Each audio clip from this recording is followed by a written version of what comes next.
Assalamualaikum teman-teman, gimana kabarnya? Perkenalkan, nama saya Putri Bakis, saya dari Prodi Hukum Keluarga Islam Fakultas Syariah IAIN Lansha. Nah, pada kesempatan kali ini aku akan membahas tentang filsafat Islam yang berprinsip dan tujuan hukum Islam. Nah, sebelum kita masuk ke dalam prinsip dan tujuan hukum Islam, kita akan membahas apa itu Islam. Nah, Islam itu adalah sebagai agama. Islam merupakan agama yang telah diutuskan oleh Allah kepada Nabi Muhammad SAW untuk membahagiakan dan untuk menguntungkan manusia. Orang yang bebas memiliki Islam untuk patuh dan hendak Allah SWT disebut Muslim. Dan kita sekarang akan masuk apa itu prinsip hukum Islam. Nah, yang pertama, prinsip hubungan dengan Allah SWT. Hukum Islam mengacu pada hukumnya yang seluas-luasnya, tidak hanya hubungan antar manusia dengan Tuhan, tetapi juga hubungan antar manusia dengan manusia. Dan yang kedua, prinsip khidbah kepada Allah SWT. Dari prinsip ini, para ahli fikih senantiasa mendasarkan pada pikirannya atas kebenaran wahyu. Kemudian mereka menetapkan bahwa pembuat hukum itu adalah Allah. Yang ketiga, ada prinsip hubungan akidah dengan akhlak karimah. Prinsip ini berkaitan dengan kehormatan manusia. Manusia mempunyai hak dan kedudukan yang sama dalam kehormatan itu. Manusia paling mulia adalah yang paling bertakwa kepada Allah SWT. Dan yang keempat, ada prinsip kebaikan dan kesucian jiwa. Prinsip ini merupakan nilai akhlak yang merupakan dasar lain dalam hubungan antara manusia. Prinsip ini pun ditetapkan terhadap seluruh makhluk Allah SWT di muka bumi yang tercermin dalam kasih sayang. Yang kelima, ada prinsip keselarasan. Ini menunjukkan bahwa seluruh hukum Islam yang terinci dalam berbagai bidang hukum bertujuan meraih maslahat dan menolak keburukan.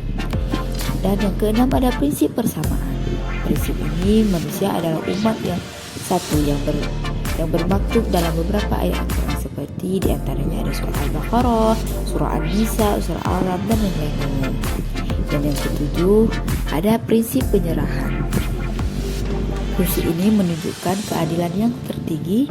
Keadilan adalah hak semua manusia, baik kawan maupun lawan. Yang kedelapan, ada prinsip toleransi. Toleransi atau tasamuh merupakan dasar pembinaan masyarakat dalam hukum Islam. Dan yang kesembilan, ada prinsip kemerdekaan dan kebebasan. Kemerdekaan dan kebebasan yang sesungguhnya dimulai dari pembebasan diri dari pengaruh hawa nafsu dan syahwat, serta mengandalkannya di bawah bimbingan akal dan iman.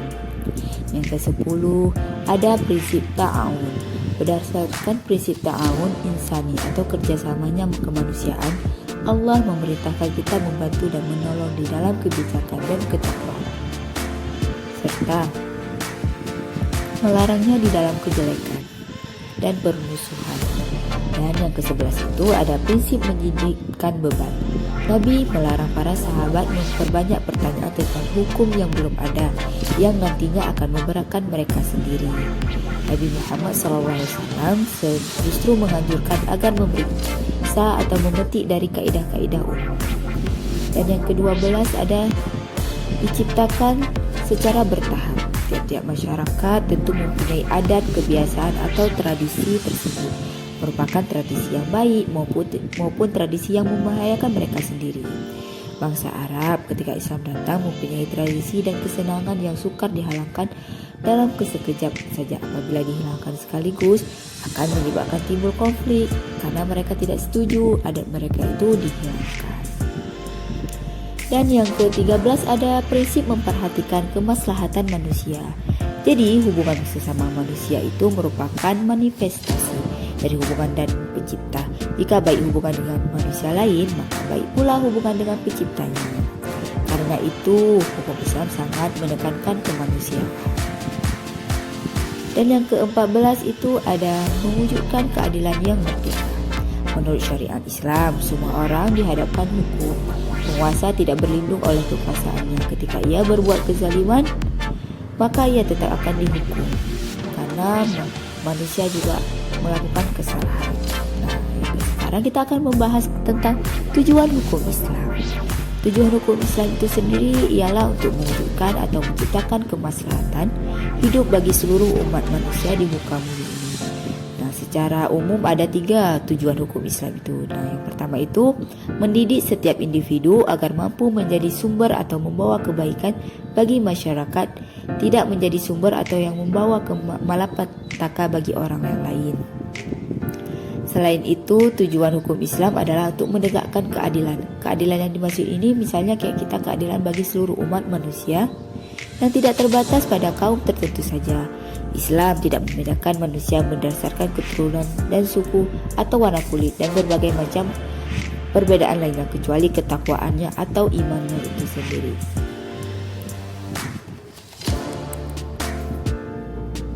Nah, yang selanjutnya itu tujuan hukum Islam adalah untuk mewujudkan atau menciptakan kemaslahatan yang hakiki bagi seluruh umat manusia.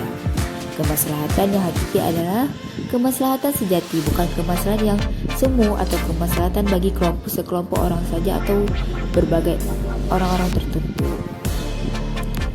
Untuk yang lebih umumnya, tujuan hukum Islam itu ada 5 hal, yaitu memelihara agama, memelihara jiwa, akal, keturunan, serta harta.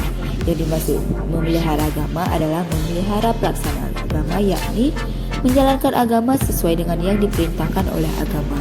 Dan untuk memelihara jiwa adalah memelihara diri dari segala ancaman, menyuburkan keikhlasan hati dalam beribadah dan berinteraksi bersama dan dengan masyarakat.